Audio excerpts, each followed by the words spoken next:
राजधानी दिल्ली में नई सरकार बनने के बाद से लगातार बड़े बदलाव करने की तैयारी चल रही है। जहां दिल्ली की नई मुख्यमंत्री रेखा गुप्ता ने महिलाओं को फ्री पिंक टिकट की जगह पास बनाने की बात की है, वहीं दूसरी ओर राजधानी दिल्ली में देवी बस की रफ्तार जो है वो तेजी पकड़ रही है। वहीं अब राजधानी दिल्ली में दिल्ली परिवहन निगम यानी कि डीटीसी की बसों में अब यात्री नेशनल कॉमन मोबिलिटी कार्ड यानी कि एनसीएमसी के जरिए भी टिकट खरीद सकेंगे। यह सुविधा पहले राजघाट और हसनपुर डिपो के बसों में ट्रायल के तौर पर शुरू की गई, जो सफल रही। अब इसे सभी डीटीसी बसों में लागू किया जाएगा। यात्रियों को अब टिकट के लिए छुट्टे पैसे रखने की जरूरत नहीं पड़ेगी। कार्ड से किराया कटने की वजह से लेन देन की पारदर्शिता भी है वो दिखेगी, समय की बचत होगी और इसके अलावा डिजिटल भुगतान करने वाले यात्रियों को किराए पे 10% की छूट भी मिलेगी। इससे रोजाना सफर करने वाले यात्रियों को हर महीने किराए के पैसे भी बचेंगे।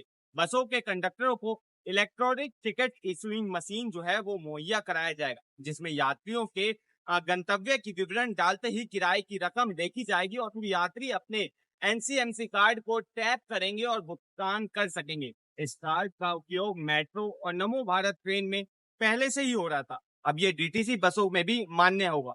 डीटीसी की 3800 बसों में से यह सुविधा जोड़ी जाएगी, जिससे 35 लाख से अधिक यात्री रोजाना लाभ उठा सकेंगे। परिवहन विभाग का मानना है कि डिजिटल भुगतान से किराया वसूली में भी पारदर्शिता बढ़ेगी और नकदी प्रावधान की समस्या खत्म होगी।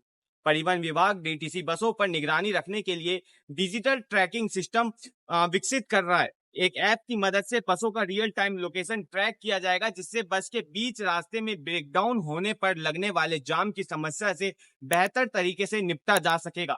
बस के ब्रेकडाउन होने पर कंडक्टर तुरंत ऐप पर लॉगिन करके इसकी सूचना कंट्रोल रूम को दे सकेगा। इसके साथ साथ यात्रियों को बेहतर सेवा भी मिलेगी और सुविधाएं भी मिलेगी। डीटीसी की सेवाओं में सुधार जो है दिन प्रतिदिन आता हुआ साफ नजर आ रहा है। यह डीटीसी में ऑनलाइन टिकटिंग का बड़ा फायदा उन पुरुषों को भी मिलेगा जो कि रोज की बस में आना जाना करते रहते हैं, जिससे जब वो ऑनलाइन टिकट बुक करेंगे तो उन्हें 10% की जो है वो छूट मिलेगी।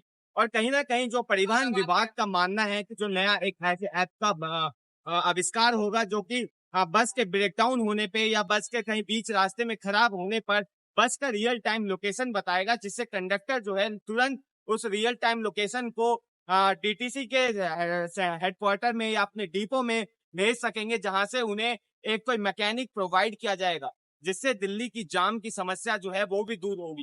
क्योंकि अक्सर देखा जाता है कि दिल्ली में जो सड़कों पर जाम लगता है उसका एक बहुत बड़ा कारण डीटीसी की बस है।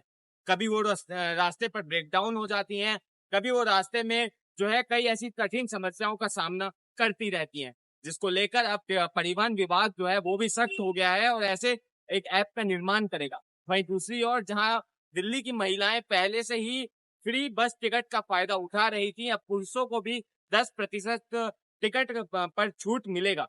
वहीं अगर आप दिल्ली की बसों में यात्रा कर रहे हैं तो तमाम ऐसे डीटीसी के ऐप्स हैं जिनके जरिए आप बस की रियल टाइम लोकेशन, बस नंबर और कौन सी बस कहाँ जाएगी उसका पता लगा सकेंगी। बहरहाल अब देखना ये होगा कि ये जो ऐप का निर्माण की बात है ये कब तक होता है। और वहीं दूसरी ओर जो दिल्ली की तमाम बसें हैं, अगर बात करें देवी बस या फिर जो पहले से बस चलती आ रही थी, उनमें ये सुविधाएं जो है ऑनलाइन टिकटिंग की ये चालू हो चुकी हैं। इस पर आप क्या सोचते हैं हमें कमेंट बॉक्स में बताएं और ऐसी तमाम खबरों के लिए देखते रहिए पंजाब केसरी.com दिल्ली।